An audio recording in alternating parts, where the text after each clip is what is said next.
Comme la nature traverse différentes saisons, votre vie aussi. Et chaque saison demande une approche différente. Avez-vous déjà eu l'impression que votre to-do list était devenue votre premier ennemi? Que peu importe à quel point vous vous organisez, rien ne fonctionnait vraiment. C'était aussi le cas pour une maman proche de moi. Elle était venue me voir en disant « Arrêtez de tromper les gens avec vos histoires d'organisation. Ça ne marche pas pour moi. » À sa grande surprise, j'étais d'accord avec elle. En fait, elle essayait d'appliquer ou elle essayait de comparer les routines d'une maman d'ado qu'elle suivait sur les réseaux sociaux avec les siennes qui étaient celles d'une maman de 2 enfants de moins de 3 ans. Ça ne peut pas marcher. Voici ce qu'on ne vous dit jamais. Le problème en matière d'organisation, ce n'est pas vous. Le problème, c'est que vous essayez peut-être d'appliquer un système d'organisation qui ne correspond pas à la saison de la vie ou à la saison de votre vie par laquelle vous passez actuellement. Aujourd'hui, nous allons explorer ensemble une vérité qui est libératrice. Votre organisation doit s'adapter à vous et non l'inverse. Comme la nature traverse différentes saisons, votre vie aussi. Et chaque saison demande une approche différente. Restez bien jusqu'à la fin car je vous partagerai une stratégie bonus pour gérer la saison ou les saisons dans la saison. Ces moments de rush comme Noël où tout semble exploser. Explorons ensemble l'analogie des saisons. Observons la nature un instant. J'ai utilisé pour cette vidéo les saisons dans les pays européens dont le contraste illustre mieux en fait ce que je désire vous montrer. Personne ne demande à un arbre de porter des fruits en hiver. Personne ne critique une graine qui germe lentement au printemps. La nature comprend intuitivement ce que nous avons oublié. Chaque saison a son rythme, son objectif, ses défis. L'hiver, c'est l'introspection et la conservation de l'énergie.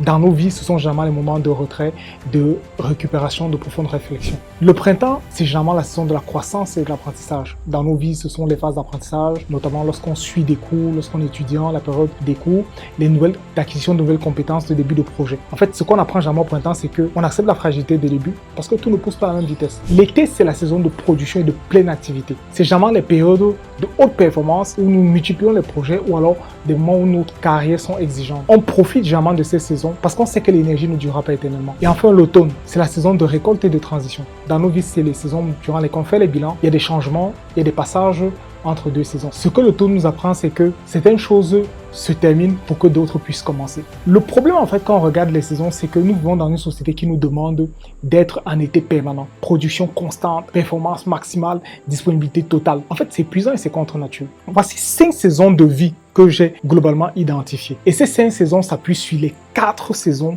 que j'ai mentionnées plus tôt. La première, en fait, c'est généralement la saison de formation et d'apprentissage. C'est la période d'études, formation professionnelle, changement de carrière ou d'acquisition de nouvelles compétences. Les challenges d'organisation que nous avons durant cette période sont premièrement le syndrome de l'imposteur. Qui suis-je pour être capable d'absorber tout cela ou pour effectuer cette transition? La surcharge d'informations, tout semble urgent et important. Le manque de structure établie.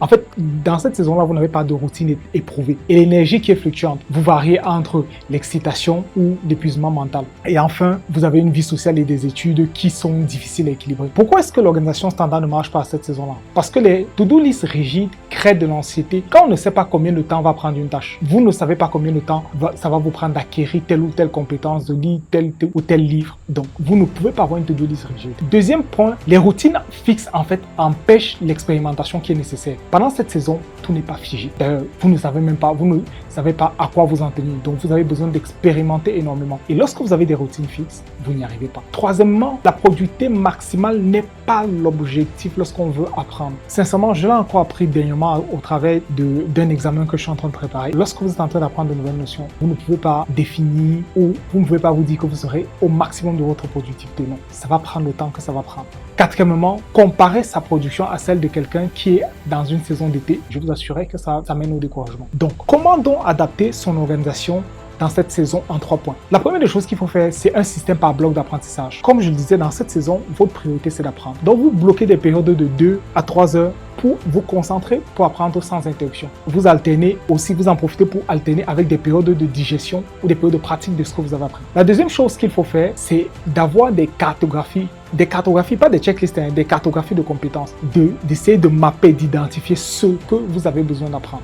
En fait, le management visuel a ceci de magnifique que ça vous permet de visualiser votre progression et de créer les connexions en fait entre les différents concepts, tout en célébrant les liens qui existent. La troisième chose qu'il faut faire, c'est de mettre en place des temps de récupération non négociables. Lorsque vous avez appris pendant 2 à 3 heures, prévoyez 30 minutes pour reposer votre cerveau. Vous la consacrez à la musique, au repos, à la marche. N'allez surtout pas sur les réseaux sociaux. L'idée, c'est de permettre à votre cerveau de se reposer. La deuxième saison, c'est la saison de la carrière exigeante, ou alors ce que j'appellerais l'été intense. En fait, pour quelqu'un qui est un professionnel, c'est la période de lancement d'un projet, la montée en responsabilité ou la prise de nouvelles responsabilités, le démarrage d'une start-up, ou alors une période exigeante de haute performance professionnelle. Quels sont les challenges qu'on rencontre durant cette période? C'est qu'il y a des urgences constantes. Tout semble prioritaire. On est débordé avec des journées de 12 à 14 heures. On fait des sacrifices personnels importants sur sa santé, les relations et les loisirs. On a la pression de la performance et le sentiment surtout de ne jamais faire assez. Et enfin, on a des difficultés à déléguer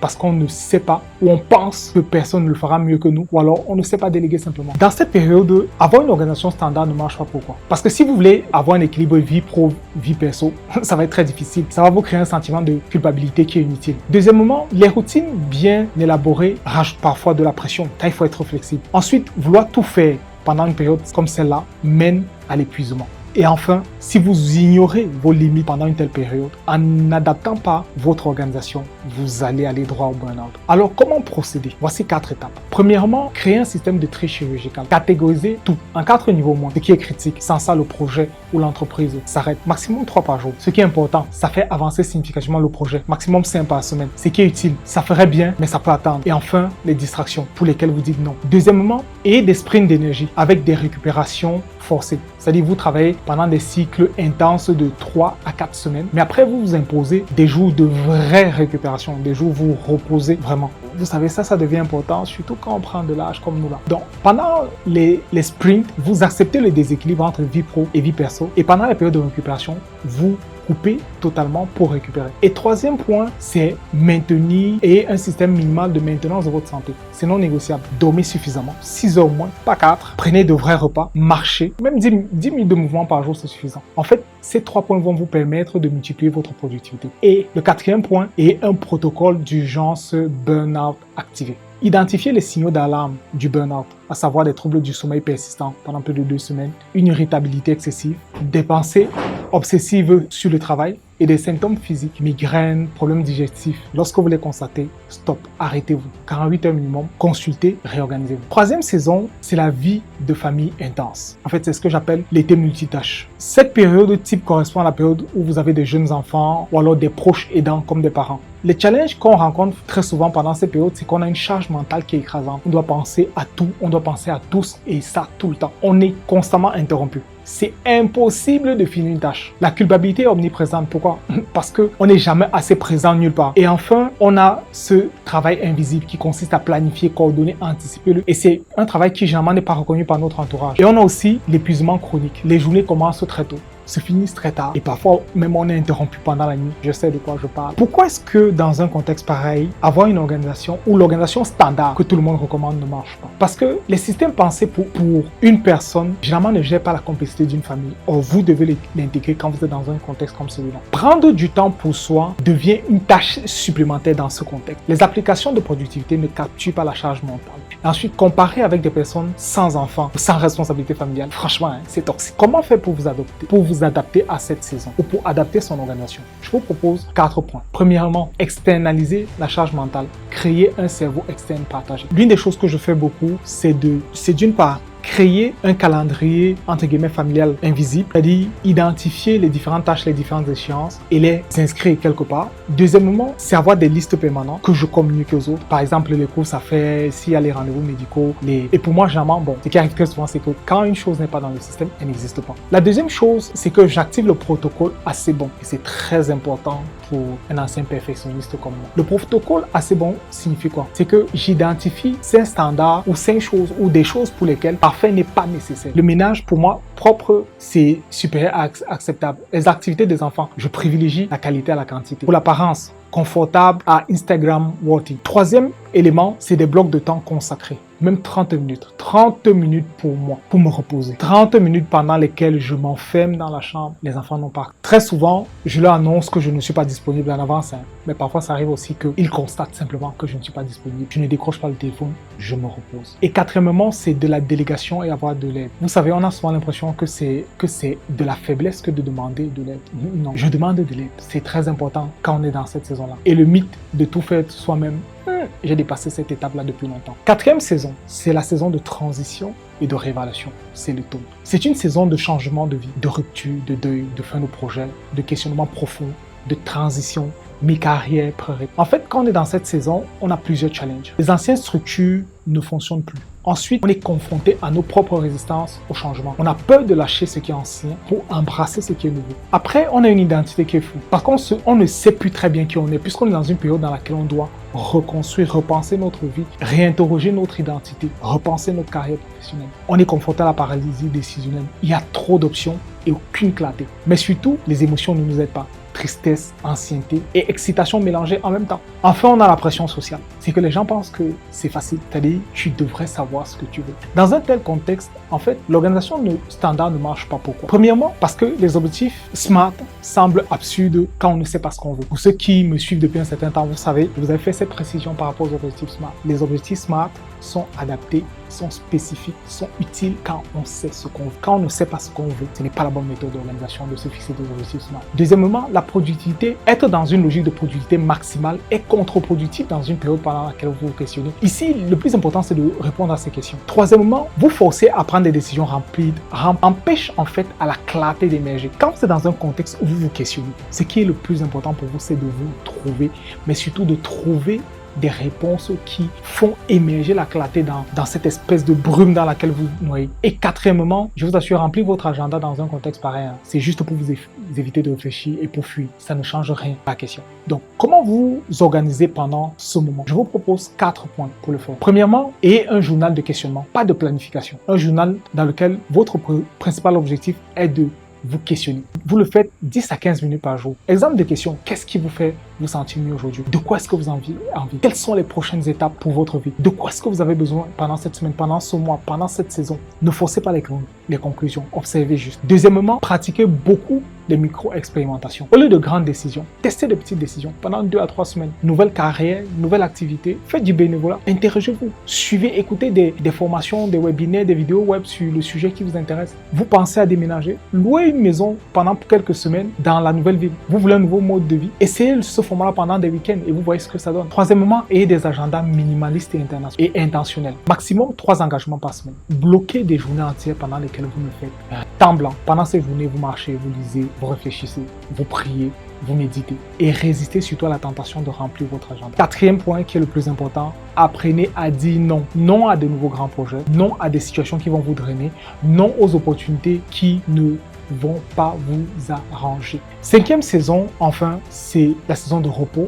et de récupération. C'est l'hiver. Jamais cette saison, vous êtes dans cette saison lorsque vous êtes en post-burnout, vous êtes en convalescence, vous avez pris une pause sabbatique, vous vous êtes arrêté avant votre retraite, vous êtes en période de baisse d'énergie ou alors vous avez pris vos congés. Les challenges en matière d'organisation pendant ces périodes sont souvent la culpabilité premièrement, culpabilité de ne rien faire, sentiment d'être inutile, l'ennui et le vide, difficulté que vous avez avec le ralentissement, la pression sociale, vous ne savez pas quoi répondre à la question qu'est-ce que tu fais de tes journées, le sabotage inconscient remplit le vide avec l'inactivité, la comparaison toxique, voir les autres produits pendant qu'on se repose ou encore l'impatience, vouloir revenir à la vie normale trop vite. Pourquoi est-ce que l'organisation standard ne marche pas? Toute forme de productivité va à l'encontre de l'objectif de repos. Ça, il faut que vous le sachiez. Ça, c'est le premier des points. Deuxièmement, les to-do list créent le stress quand vous êtes dans une logique où vous essayez de guérir. Troisièmement, ce que vous devez faire, c'est optimiser votre repos, pas d'essayer de relancer la machine à produire. Quatrièmement, ne vous mettez pas la pression pour récupérer. La récupération rapide, c'est une pression supplémentaire. Ensuite, lorsque vous êtes dans une telle saison, comment devriez-vous adapter votre organisation? La première des choses que vous devez faire, c'est vous donner la permission radicale de ne pas vous organiser. Comprendre que c'est OK de ne pas avoir de système. Comprendre que c'est OK de ne pas être positif. Comprendre qu'il est OK d'avoir des journées sans activité. Et vous devez avoir pour mantra, je ne perds pas mon temps, je récupère mon énergie. Deuxièmement, et des systèmes ultra minimalistes de base, avec les seules tâches, manger, dormir, faire du sport, prier, méditer uniquement 3 Troisièmement, mettez en place un journal de gratitude au lieu de la to-do list. Notez chaque jour 3 sujets d'action de grâce. Le moment où vous vous êtes senti vivant, la chose qui vous a apporté du réconfort, la pensée agréable que vous avez eue. Pendant ces périodes, vous devez vous focaliser sur l'être, pas sur le faire. Quatrièmement, ayez une patience radicale. La récupération profonde prend du temps. Pour un burn-out, par exemple, c'est entre 6 et 2 ans. Sinon, vous allez rechuter rapidement. Il y a quelques principes transversaux à toutes ces saisons que j'aimerais que vous compreniez. C'est que, quelle que soit votre saison actuelle, voici en fait les principes que vous devez garder en tête. Le premier principe en matière d'organisation, c'est toujours l'autocompassion qui prime sur la performance. Parlez à vous-même comme si vous êtes un ami cher.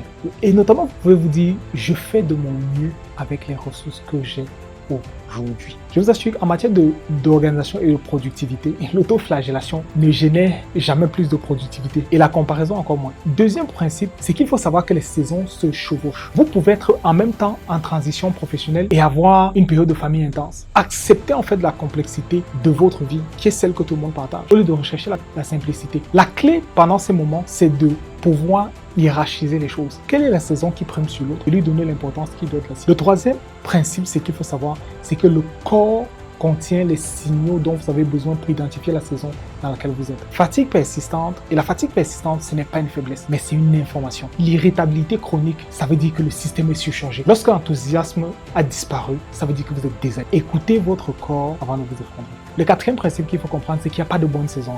Chaque saison a sa beauté, ses défis. L'hiver n'est pas pire que l'été. Arrêtez de vouloir toujours être en été. Cinquième principe, c'est que les transitions sont normales et nécessaires. Nous ne passons pas de l'été à l'hiver en un jour. Il faut honorer le temps qui est entre les deux. Sixième principe, c'est que votre système doit pouvoir évoluer. Ce qui marche en janvier peut échouer en juin. Faites une révision trimestrielle, mensuelle ou semestrielle, selon ce qui vous arrange. Maintenant, à votre tour, voici ce que je vous invite à faire pendant les prochaines 48 heures. Identifiez votre saison actuelle. Prenez 15 minutes et répondez honnêtement. Quel est votre niveau d'énergie globale? Est-ce qu'il est bas, moyen, haut? Est-ce qu'il est fluctuant? Quelle est votre capacité d'attention? Fragmentée, moyenne, excellente? Quel est votre sentiment dominant? Surcharge, confusion, excitation, épuisement, paix? Quel est votre rythme de vie? Est-ce que c'est le chaos, l'équilibre, le flou? Qu'est-ce qui vous manque le plus? Est-ce que c'est le temps, l'énergie, la clarté, la connexion, le sens? Votre saison dominante va émerger alors que vous répondez à ces questions. Faites émerger un changement aligné. Ne changez pas tout. Changez d'abord une chose. Choisissez une adaptation qui correspond à votre saison. Et cette semaine,